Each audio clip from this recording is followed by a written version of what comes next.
Coucou à tous et bienvenue sur cette toute nouvelle vidéo. Moi c'est Fanny, ça fait 7 ans que je vis au Japon. J'ai enchaîné les visas travail mais j'ai décidé de démissionner il y a 3 mois et là je vais devoir changer complètement de visa. Va falloir que je vous explique tout ça parce qu'il y a pas mal de choses à dire je pense sur le sujet et surtout vous avez été très nombreux à me poser la fameuse question: mais Fanny, comment tu vas faire si tu perds ton visa travail? Vous inquiétez pas, j'ai trouvé la solution, donc je vous laisse vous préparer votre petit match à des familles et nous on commence la vidéo. Bon, je suppose que vous le savez certainement déjà, mais je vais quand même le repréciser pour les personnes qui ne sont pas au courant. Quand on est étranger et qu'on veut vivre au Japon, on a nécessairement besoin d'un visa. C'est obligatoire, on peut pas y échapper. Les visas, ils peuvent aller de 6 mois à plusieurs années. Moi, dans mon cas, j'ai eu le droit quand je suis arrivée au Japon à un visa de 2 ans et 3 mois quand j'étais étudiante en master. Et depuis ça, j'enchaîne les visas de travail de 1 an. Généralement, quand vous faites votre première demande de visa de travail, c'est 1 an, puis après, ça peut passer à 3 ans, voire 5 ans. Ça dépend de chaque cas, ça dépend de votre niveau d'études, ça dépend de si votre dossier est bon ou pas. En fait, ça dépend de plein de choses. Et même quand vous êtes touriste et que vous arrivez au Japon, sur votre passeport, il y a un petit tampon où il y a écrit validité de 3 mois pour les Français. Et après, je crois que c'est 6 mois pour les Suisses et puis ça dépend de chaque pays. Mais voilà, vous devez avoir absolument une autorisation d'être sur le territoire quand vous n'êtes pas japonais. Et quand vous décidez de résider ici, vous avez besoin d'un visa. Donc en fait, une fois que j'ai été diplômée et que mon visa étudiant s'est arrêté, j'ai dû changer en visa travail. Et mon visa travail, c'est Specialist in Humanities en anglais. Donc si on le traduit littéralement en français, ça veut dire spécialiste en sciences humaines, spécialiste des relations internationales, je crois. Ça fait plusieurs années que j'enchaîne ce visa-là et c'est ce qui me permet de rester ici sur le territoire japonais. Ce visa-là, vous pouvez l'obtenir si vous remplissez toutes les conditions, donc si vous avez les diplômes nécessaires pour, si vous avez une entreprise qui veut bien sponsoriser ce visa-là aussi. Donc moi, c'était le cas jusqu'à là maintenant parce que du coup, j'ai décidé de démissionner et donc forcément, ça annule ce visa-là. Généralement, ce que font les gens, c'est qu'ils vont dans une autre entreprise qui sponsorise à nouveau le visa et vous allez voir qu'en fait, moi j'ai trouvé qu'il y avait quand même pas mal de limitations à ce visa qui m'embêtaient un petit peu et du coup c'est pour ça que j'ai pris la décision aussi après mûre et longue réflexion de passer à un autre type de visa. Il va falloir que je vous explique aussi. Dans mon cas c'était vraiment nécessaire dans le sens où aujourd'hui mon travail principal c'est devenu créatrice de contenu, donc je vous fais des vidéos sur YouTube, je travaille également sur Insta et donc là le visa auquel je suis reliée il correspond pas du tout à l'activité que je fais réellement dans le pays. Je vais quand même repréciser quel est mon travail actuellement au Japon parce que je pense qu'il y a des nouvelles personnes qui vont venir sur cette vidéo qui ne le savent pas forcément. Moi ça fait depuis 1 an là que je travaille dans une entreprise japonaise. Je les aide en gros à faire de la création de contenu pour un compte Instagram qui est dédié aux touristes étrangers qui viennent au Japon. Donc voilà, en gros on va aller visiter plein d'endroits dans Tokyo qui sont sympas à présenter puis on les présente en format réel sur Instagram. C'est un job qui était très cool, seulement 2 jours par semaine. Donc avoir une entreprise qui sponsorise un visa de travail en faisant juste un temps partiel 2 jours par semaine, c'est assez exceptionnel. Franchement, d'habitude, quand vous venez ici au Japon et que vous avez un visa de travail, il y a la condition de devoir travailler en temps plein. Donc franchement, j'ai eu beaucoup de chance à ce niveau-là. Mais en fait, pour vous résumer très rapidement, le souci de mon côté, c'est que comme j'ai mon auto-entreprise et ma chaîne YouTube à gérer, ça me prenait énormément de temps. C'est-à-dire que si on compte en heures dans la semaine, pour YouTube, je travaille minimum 60 heures par semaine. Je sais pas si vous imaginez, mais c'est la réalité. Je suis encore débutante sur YouTube, donc pour moi, le montage, même si j'y arrive de mieux en mieux, je pense, ça reste quand même difficile et long à apprendre. D'ailleurs, j'ai un monteur aussi qui m'aide de temps en temps, à peu près 2 fois par mois pour m'aider justement avec ce rythme-là parce que sinon c'est vrai que c'est un petit peu difficile vu que je suis maman aussi, donc j'ai quand même besoin d'avoir du temps pour m'occuper de mon enfant comme il se doit. Enfin bref, je pense que vous l'aurez compris, pour moi du coup c'était un petit peu compliqué au niveau timing de devoir gérer à la fois mon auto-entreprise plus un job de 2 jours par semaine à côté. Quand vous voulez vraiment développer votre projet, votre propre entreprise, c'est vraiment compliqué d'avoir autre chose à côté, vraiment. Et c'est pour ça que j'ai pris la décision il y a 3 mois d'arrêter ce travail-là. Bon, j'ai déjà fait une vidéo sur le sujet qui rentre beaucoup plus en profondeur, donc si jamais vous voulez aller la voir surtout, n'hésitez pas. Enfin voilà, maintenant que je vous ai à peu près résumé la situation, j'espère que c'était assez clair. On va changer d'endroit et je vais vous expliquer quel est mon nouveau visa.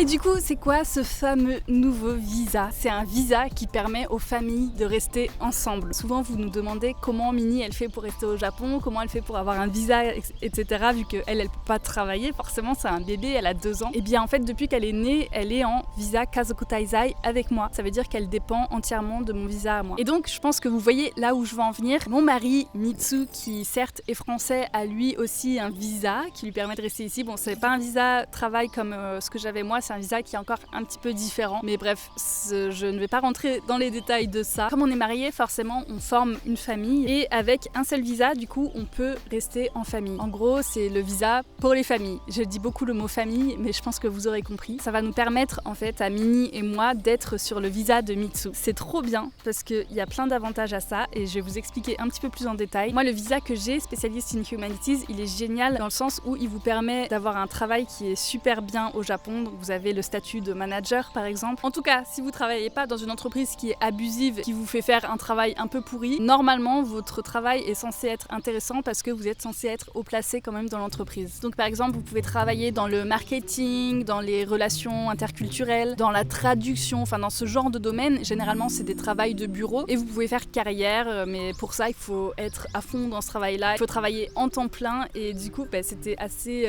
limitant pour moi. J'étais obligée de rester dans les cases qui cochaient ce visa-là, donc travail de bureau, travail où on te demande d'être haut placé, donc d'avoir des responsabilités et donc d'être à fond dans ton travail, ce qui est normal en fait. Si je continuais là-dedans, j'aurais pas pu continuer YouTube et ça m'aurait un petit peu embêté parce que moi j'adore faire ça et c'est ce que j'avais envie de faire. Pourquoi ce visa familial est génial pour moi? Parce qu'en fait, il va m'apporter énormément de flexibilité. Par exemple, un truc qui est cool, c'est que j'ai juste à aller à l'immigration à faire une demande d'autorisation de travail, donc ils vont mettre un petit tampon sur mon visa pour me dire que j'ai le droit de travailler et c'est là que c'est intéressant. Je vais pouvoir faire n'importe quel type de travail. Si je veux faire n'importe quel job, genre travailler en combini, je dis pas que j'ai envie de travailler en combini, mais ça pourrait être une expérience qui est cool. Travailler dans un café, enfin vous voyez ce genre de petit job, et là j'aurai la possibilité de le faire. Alors qu'avant j'avais pas du tout la liberté de le faire, j'étais obligée de faire un travail à responsabilité, comme je vous ai expliqué. Alors que dans certaines entreprises, et je tiens à préciser ça quand même, il y a beaucoup d'entreprises, même si vous avez le visa Specialist in Humanities, vous êtes censé avoir un bon travail normalement, généralement c'est pas super bien payé, c'est pas beaucoup plus payé que les petits jobs que vous pouvez trouver genre au café, au combini, etc. Genre c'est vraiment aberrant. Bref, c'est pas le sujet. En fait c'est trop bien parce que moi ça me donne plein d'idées. Pourquoi pas, par exemple sur YouTube, vous proposez des vidéos où je teste tel job ou tel job pendant une semaine, pendant un mois, je sais pas. Mais ça pourrait être un projet qui est super cool et je pense que ça pourrait être trop marrant de vous montrer ça, de vous expliquer en vidéo un petit peu comment ça fonctionne. En tout cas moi ça m'intéresserait de fou de tester plein de sortes de jobs ici au Japon. Avec ce visa là familial, je pourrais le faire. Donc ça c'est trop bien, je suis trop contente. Il y a d'autres types de travail que je vais pouvoir faire aussi, comme par exemple modèle, ce que fait mon mari. C'est littéralement son métier actuellement ici au Japon. Pourquoi pas des boulots comme ce que j'avais l'habitude de faire avec Japan Kuru quand j'étais étudiante. Et donc voilà, en gros ce visa il est génial parce que, bon je vous l'ai dit 3000 fois, mais j'aurai plus de liberté, plus de flexibilité et surtout je vais pouvoir me concentrer à fond sur ma chaîne YouTube, sur mon auto-entreprise en France et moi c'est ça que je voulais faire vraiment en priorité. Je vous propose qu'on rejoigne Mitsu et qu'on en discute ensemble.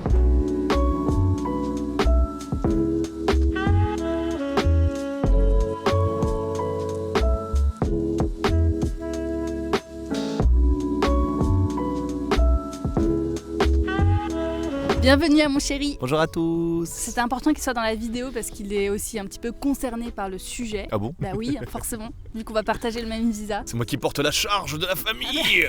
Je suis le daron. Mais voilà, il y a un point important quand même sur lequel je voulais revenir parce que je pense qu'il y en a certains d'entre vous qui vont se poser la question, qu'est-ce qui se passe si dans le pire des cas, dans la pire des situations, genre tu perds ton visa on ou rentre il y a en France, quelque chose, ouais. Voilà, on dégage. Voilà. Non. En fait, ce qu'il faut comprendre, là moi j'ai la chance, et c'est pour ça d'ailleurs qu'on a pu faire ce choix-là aussi, qui est le meilleur choix pour Fanny vraiment, c'est que j'ai eu mon visa 3 ans, enfin, encore une fois un visa que je ne pensais pas pouvoir avoir. Et surtout, moi mon but à moyen terme, c'est de faire une demande de naturalisation. Donc, je vais faire une demande pour avoir un passeport japonais. Ce qui fait qu'une fois que j'aurai un passeport japonais, déjà le problème n'existera plus. Mais donc là pour l'instant, moi j'ai un visa qui va durer sur les 3 prochaines années au minimum. Et si jamais X raison, vraiment j'en vois pas, mais s'il se passe quelque chose et que je perds mon visa, on va pas être expulsé automatiquement du Japon. Fanny ne va pas être expulsée en mode voilà.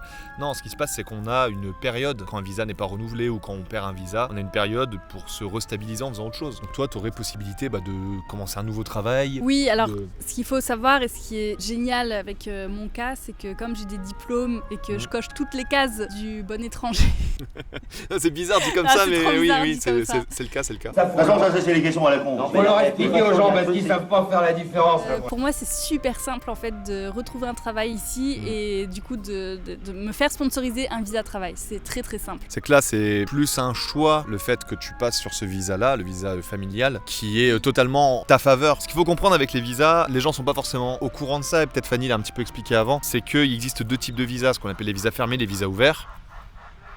Le petit train. Il y a le petit train qui passe derrière. Le principe d'un visa fermé, c'est que vous êtes associé à un employeur, à une activité et vous avez le droit de rien faire d'autre à côté. Et c'est vrai que ça, c'est extrêmement restrictif et c'est chiant quand tu as envie de faire beaucoup de choses, de tenter beaucoup de choses. Alors qu'un visa ouvert, c'est comme son nom l'indique, un visa qui te permet de faire un petit peu ce que tu as envie. Le fait est qu'au Japon, il y a très peu de visas ouverts. Quasiment tous les visas sont des visas fermés, sauf le visa mariage, le visa familial et le visa Ejuken, donc le visa permanent. Voilà, le visa permanent. Et puis il y a peut-être des petits cas exceptionnels à côté, mais c'est les 3 seuls visas qui permettent de faire ça. Et si aujourd'hui Fanny elle a la possibilité d'avoir un visa ouvert qui lui permet de faire un petit peu ce qu'elle veut, de pouvoir tenter plein de choses, de pouvoir faire évoluer sa chaîne YouTube, de pouvoir faire des petits baïtos si elle en a envie, un petit moment qu'elle me dit qu'elle a envie de travailler dans un petit café, donc c'est des choses qu'elle ne pourrait pas faire en fait avec son visa actuel. Je pense que il faut pas le voir comme le visa de la facilité, mais plus le visa de la liberté en soi. C'est exactement ça, t'as dit le mot, c'est le visa de la liberté. Moi je sais ce que c'est parce que, alors ça fait bizarre de le dire sur une vidéo où je suis avec toi, mais j'ai été une première fois marié. Oh là là, le vilain, vas-y fouette-moi, t'as le droit. Donc moi j'ai été en visa mariage, qui est à peu près l'équivalent du visa familial au final. Et pendant cette période-là, j'ai pu faire énormément de choses, j'ai pu faire plein de travail. Toutes les anecdotes que moi je raconte souvent sur ma chaîne, c'est des choses que j'ai pu faire parce que j'avais cette liberté de visa qui me permettait de faire un peu ce que je voulais. Et le fait que toi aujourd'hui t'en aies la possibilité, grâce au fait que moi j'ai eu un long visa, en vrai profites-en, j'ai envie de te dire profites-en un maximum. C'est la première fois en 7 ans de Japon que je vais pouvoir être libre de faire ce que je veux. Et c'est ça en fait, il faut que t'en profites un maximum. Moi je le vois vraiment plus comme ça. Puis après moi je vais faire en sorte de bien travailler, d'être un bon papa pour avoir derrière naturalisation tout ça et que vous soyez vraiment tranquille, Mini et toi. Enfin, voilà, et le futur bébé aussi. Ah, tu l'as annoncé, ça y est?